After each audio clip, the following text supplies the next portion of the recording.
We were chatting backstage, so we couldn't hear whether we were introduced. Does everyone know who we all are? Batilla? Did they introduce us? Okay, great. Okay, so we're here today. We've got a fantastic group of 4 colleagues, and we're going to talk about the future of media, and we're going to try and do that in about 35 minutes, which shouldn't be too difficult.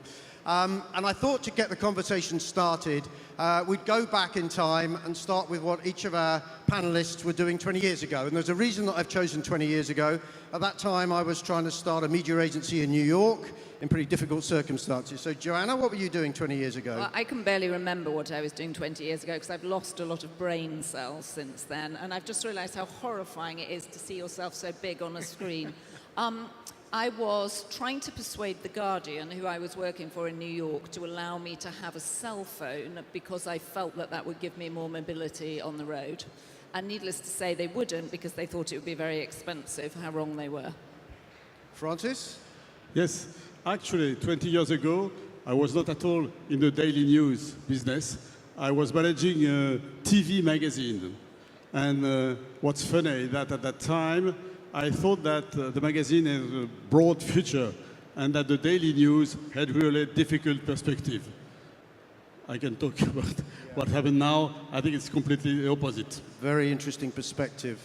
Kevin? Yeah, so 20 years ago I was here. I was a correspondent in the Wall Street Journal's Paris bureau covering technology and telecoms, writing about some of the very earliest startups here in Paris and the Silicon Sentier. And what was interesting at the time is that the telecom companies were by far the biggest players in tech. And I think that one of the biggest changes of the last 20 years is they're still powerful, but they're challenged by Facebook and Google and Snap and endless other digital challengers. Interesting. Scott? I would say 90% of the time I was just trying to stay out of trouble 20 years ago. The other 10% was working at a big retailer back in the US on some just monolithic enterprise platforms that really don't exist too much today. But a lot of time, really just large platforms. And it strikes me, Scott, most of the other 4 of us have been in media for many decades. And you started in media how long ago? That's about 5 months and 4 days. 5 months, yeah. I thought that. Okay. So the way that I thought we'd frame this discussion is around sort of 3 different components. I thought we'd start with a question about trust, then talk about transformation, and then talk about talent. I thought that might sort of give us some sort of navigational, editorial direction as we sort of go through this. I think the first point is about trust, and this is obviously have very different many components. Maybe I'll start with you, Joanna. I know you've spoken about trust, and I think both in terms of your position in Hearst and obviously being on the board of Snap. I mean, we've seen a lot recently about the breakdown of trust between brands and consumers. We've seen the missteps that brands have taken. We've seen the Pepsi,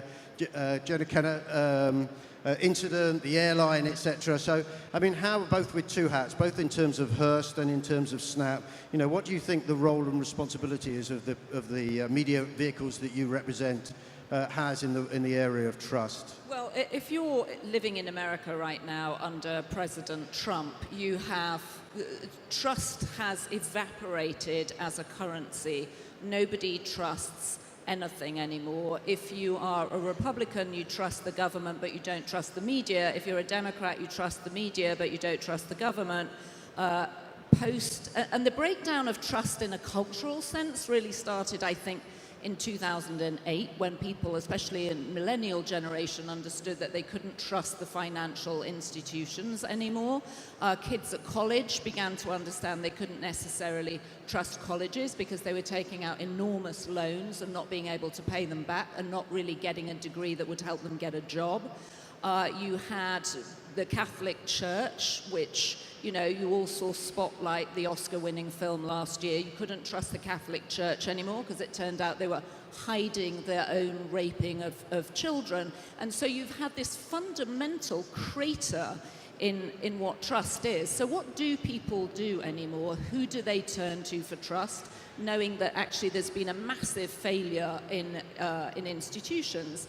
They turn to their friends, they turn to each other, and they turn to brands, media brands that I think like the Washington Post or like the ones sort of represented up here that have stood the test of time and have delivered over the test of time. And so I find myself straddling two things. One, a company like Hearst, which has literally the oldest, longest standing magazines in the world. We have the Good Housekeeping Trust seal of approval, which is one of the most valuable consumer trust interfaces in the world. And then Snap, which is all about communication with your closest friend. And the biggest indicator that you will use Snapchat is whether or not you have one really good friend. And it's really replaced the telephone in terms of how people communicate. And you see with Amazon, who I know, bought the Washington Post, the way that friends and people recommend things to each other. And I think that becomes actual human trust. People you know becomes the vehicle by which you understand where you share your moral compass.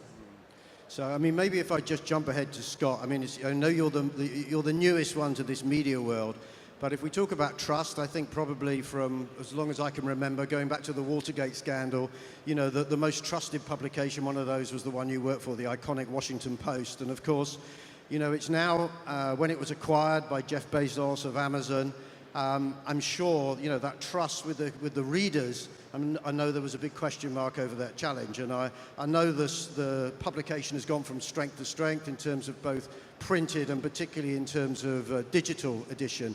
So, you know, how have you made that leap in terms of maintaining that trust with your readers in this moving from the Graham family to a new digital owner? And then, you know, how do you make sure you maintain that trust with your readers? Well, I think the Post has always been a trusted brand, and that's because of the journalists and the talent that they have in the newsroom. So I think that's always going to be, you know, the foundation for the company. So I don't see that changing. I think as long as we're true to our brand, as we, you know, show up on different platforms, you know, Facebook's, Google's, you know, Apple. As long as we're true to our brand, I think we'll maintain that trust.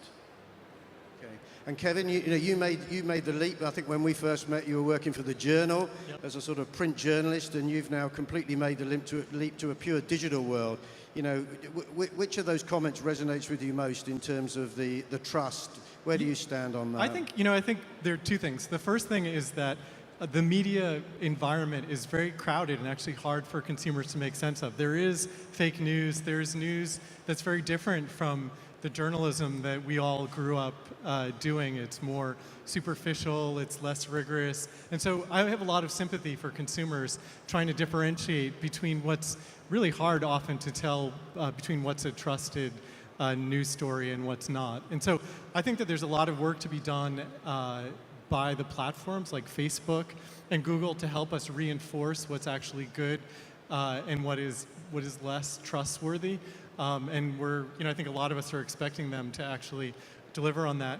But I think at the foundation, you have to do sort of quality journalism. Quality information finds its readers. And so Quartz, 4 years ago, had 0 readers. We had 0 readers. And today we have about 20 million readers a month who are business readers who are coming to us for quality readers. So I actually think there's remarkable opportunities to actually build a trusting, large, global readership if you're actually delivering good quality that finds its way, good quality content that finds its way to them. I mean, just a sort of added point from that, you know, particularly I guess in all media, I think it is, you know, there's this sort of polarization now of, let's say, consumers, you know, and we saw how all of the media, certainly the media that I saw in the US was against Trump. We saw that all of the media in the UK was against Brexit. Fox excluded, Trump. Most media. And obviously we've seen the recent French elections with Mr. Macron, who fortunately prevailed and was here yesterday. So, but do you think we're increasingly talking, particularly in the more serious long-form journalism, that we're talking to a smaller and smaller part of the community? Francis?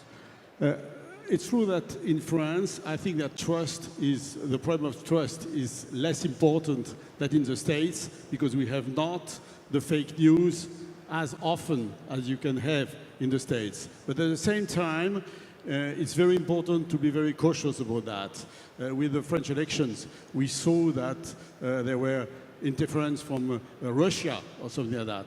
And that's where the role of newspaper is very important, and the brand and the quality of journalism is very important. The answer relies on the quality of our journalists and the credibility of the brand. Everything relies on that, but it's interesting because this problem 1 year ago didn't exist at all.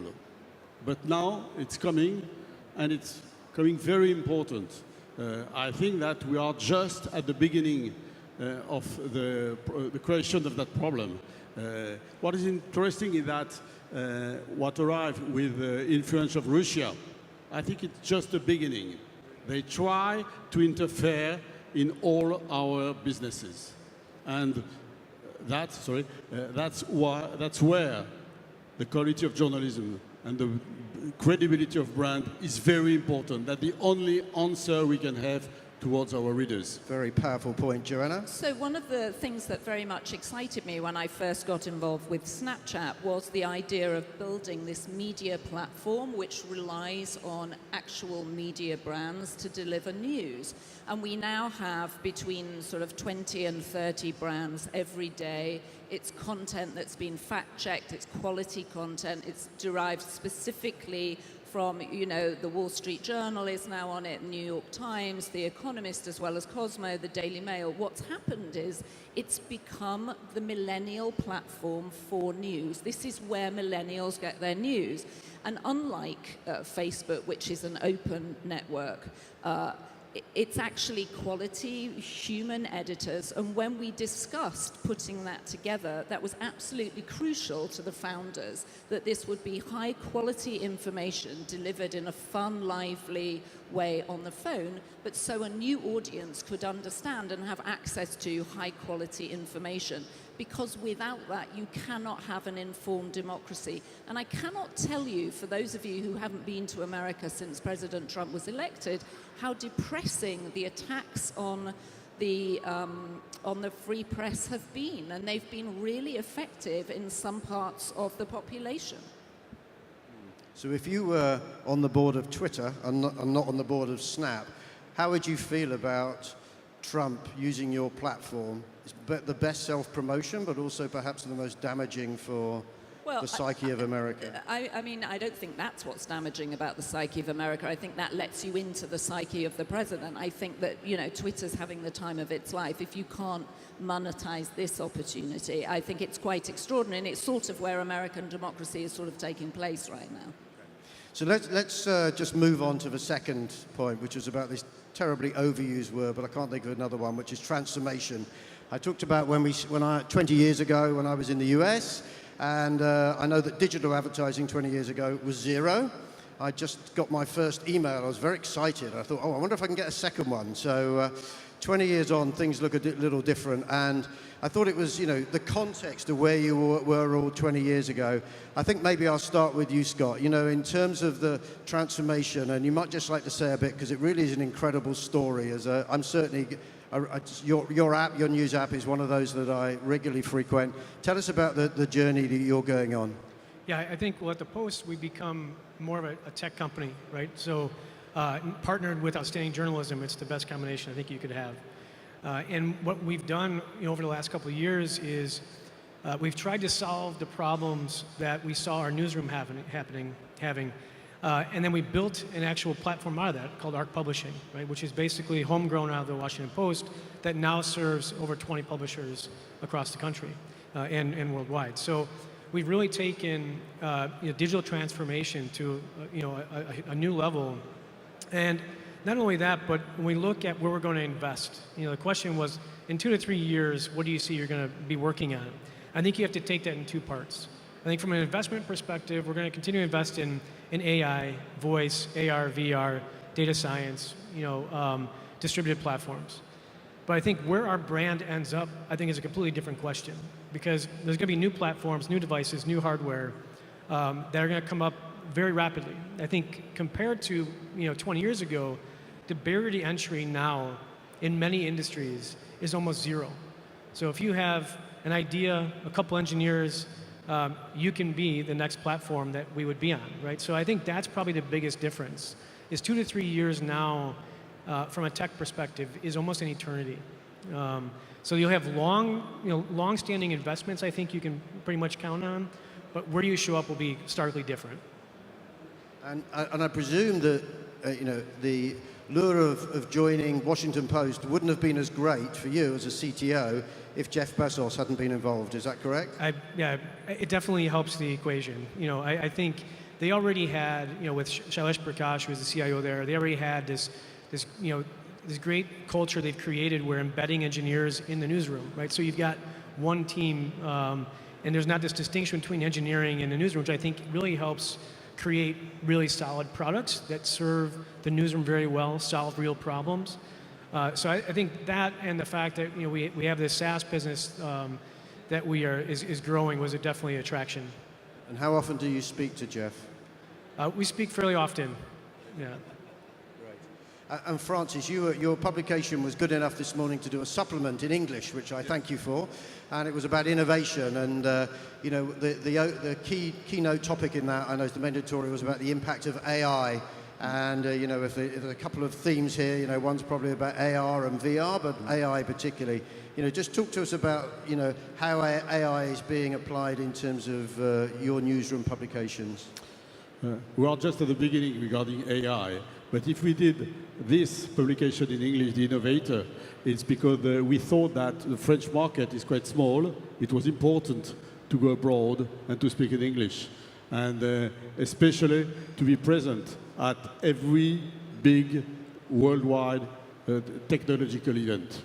What's important is that we know how to print a newspaper. We did it during many, many years. But now with digital, the problem is that we are facing technological problem, and when you don't have a shareholder such as Jeff Bezos, who know that, of course, because he built his career with that, we have to invest a lot in technology. And that's important to show to everybody that we think about that, and we want to be present on that technology. But the problem we face on digital is that first, that's a possibility of increasing your audience very largely. With Les Echos, we nearly doubled our audience because of digital. But at the same time, we have to invest highly in technology. And in terms of revenue, the revenues are always smaller than in print. To take just one figure, if I lost one print subscription, I need 2 digital subscription to replace the one I lost. And in terms of advertising revenues, it's much worse because when I lost €1, I get 0.10 in digital. So I have to invest highly, and the revenues are much less. That's a real big problem of monetization. Kevin? Yeah, so in terms of digital transformation, I was the managing editor for digital for the Wall Street Journal and recruited some people from The Economist, the New York Times, traditional places. And we created Quartz in opposition in many ways to try and get rid of the friction against innovation at these places. So we started without a business development department. We designed our site for mobile, actually before we designed it for desktop. We actually created the journalists and the engineers at Quartz are part of the same team, the designers and the journalists and the engineers. These are things that sound totally obvious, but are very atypical for newsrooms. We didn't take standard ads. We launched without a homepage.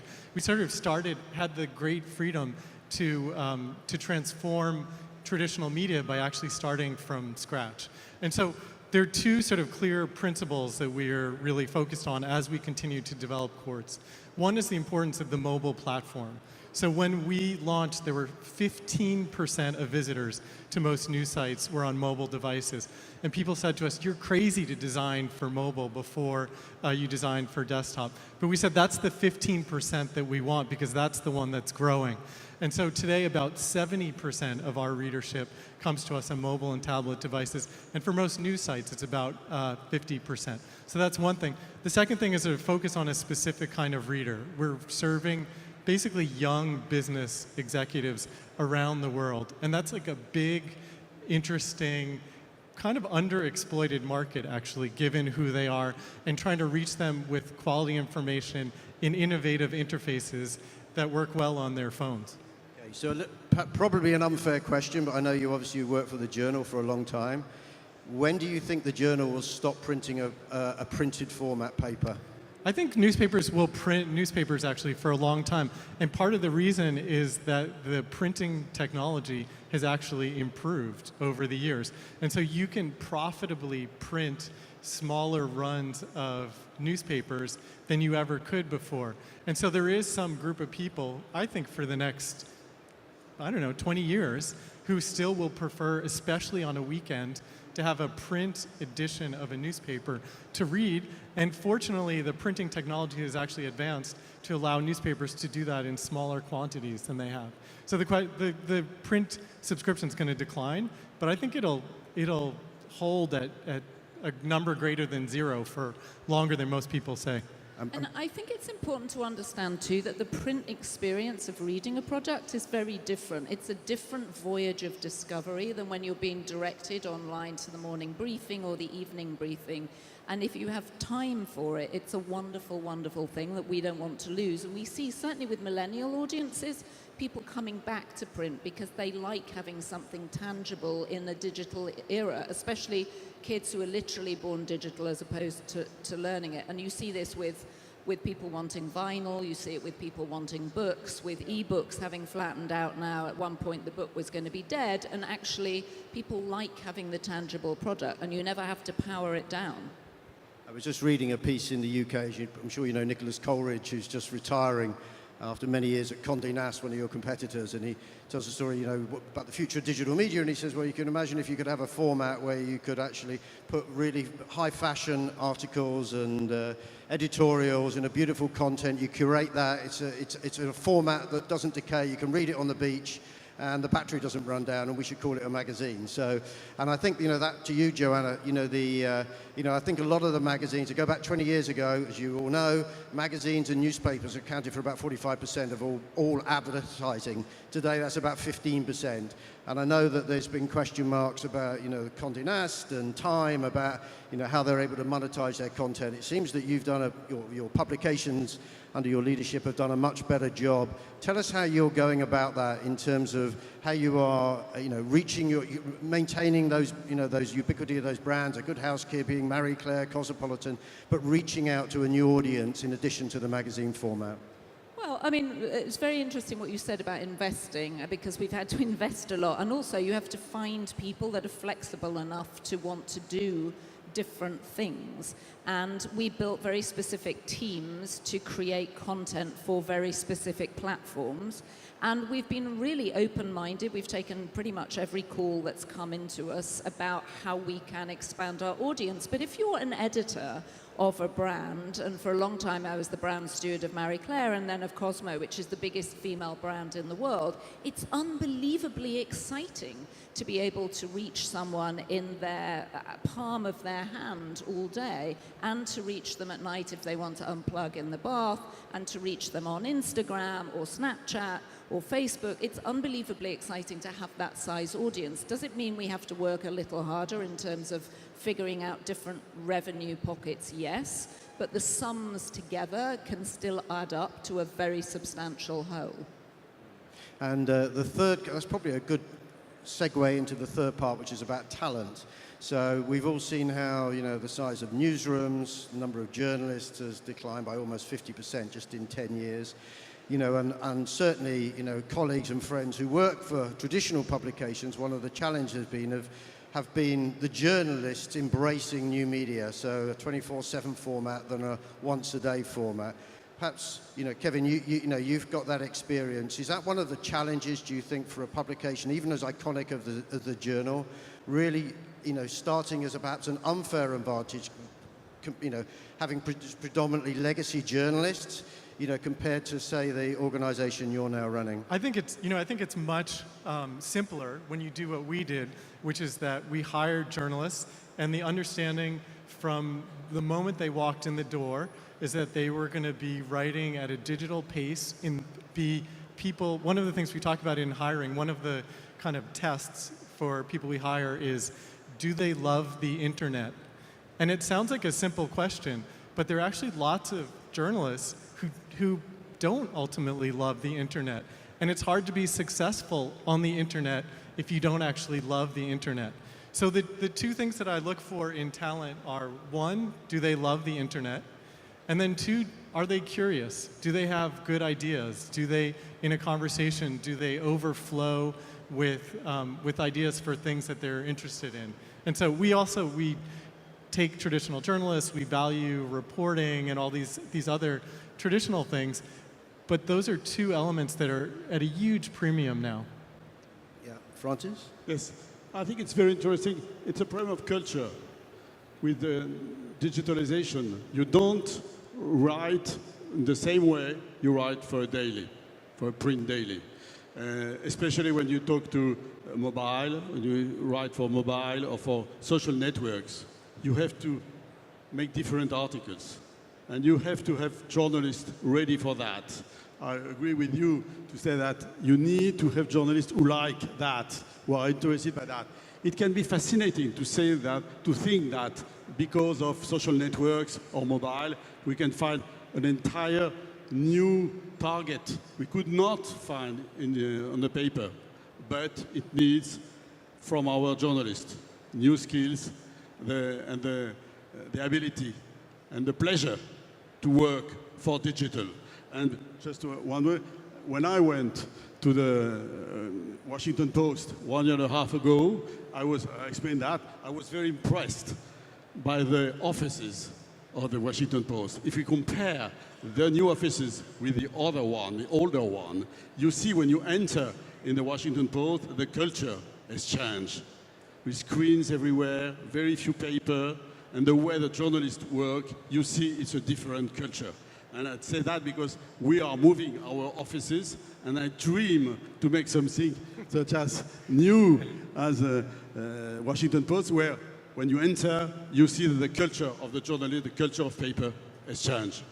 So, I think, the Washington Post, to me, growing up in the UK, it was the begetter of so many fantastic investigative journalist pieces and insights. It's quite clear the Washington Post is a fantastic home for people who are technology or AI or content developers.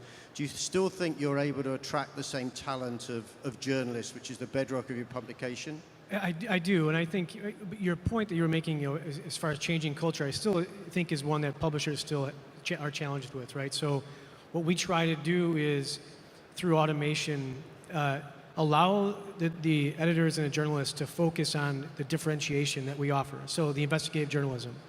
So what we have established in our newsroom is automated headline generation, right? Because getting our journalists to create multiple headlines to test, to see what's going to actually get higher engagement is a culture change, whether it's coming in or existing journalists. The other is through creating machine-generated stories, right? So we get breadth in coverage that we maybe otherwise wouldn't. Olympics, the elections, local elections.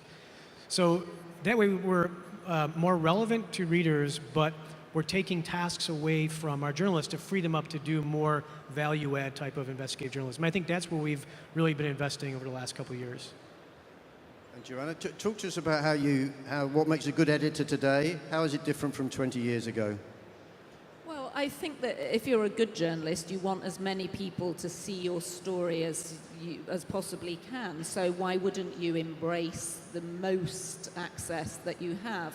But in terms of how you organize it, I think of it like a sports team that, you're running you're running the American squad in the Olympics, and you need sprinters who are doing the daily, fast, hour-to-hour, moment-to-moment stories, and you need marathon runners who are doing the investigative pieces that take longer. They need different mental muscles. They take different kinds of training. And yet, at the end, you all hope that you're going to win a gold medal for the American team. Very good. So as we come to the end, we're virtually out of time. I started with where we were 20 years ago to sort of start the conversation. I don't want to ask you what's going to happen in 20 years' time, because I know we'll all be completely wrong. I'll be the most wrong, I can guarantee you.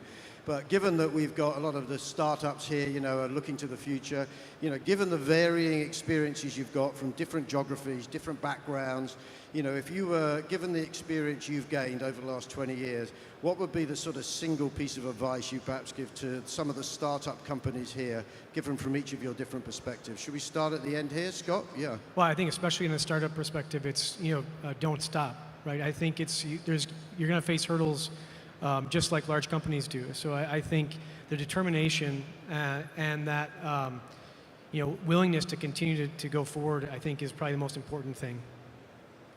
Kevin? Yeah, I think I just was reading about this business school research on startups, and the companies that succeed, it turns out, are the ones that are most able to concisely express their purpose. Why are they on this planet on an index card? And that seems to me like you have to know why you're here and what need you're filling, what job you're doing. And it's easy to forget that, actually, as you're building a company. Like, ultimately, what job am I doing? So having clarity about that, I think, is probably the foundation for everything else. That's good. Francis? I think we must not hesitate to invest strongly and quickly on digital. The future is there. It's not because we invest in digital that we are going to kill the paper. Not at all. We build our future with the digital. And I think we always go too slowly in digital, because it's huge investment and it's not in our preoccupation, but the future is there. The paper will go on, but our future is in digitalization. And a slightly different question, Francis. Given that you, I know, seen some of the startups here, have you seen startups that you would like to invest in, or your publication or your company want to invest in? Yes, but I'm not going to give you the names. You wouldn't tell me beforehand either. Joanna? I think, if you're into journalism, never stop asking questions. A true journalist's job is to put those who hold power under pressure, and that's the single most important thing you can do in a democracy. Okay, so I hope that's helpful. I'd like to thank Joanna, Francis, Kevin, and Scott. I think I'd just like to conclude really on your point. I think today, what consumers are looking for as much as ever is strong brands that are trustworthy. And the good thing is all four of our speakers here represent really strong, trusted brands coming from different perspectives that I think can have a long, prosperous future. So I'd like to thank all four of you for a very engaging conversation. Thank you. Thank you. Thank you.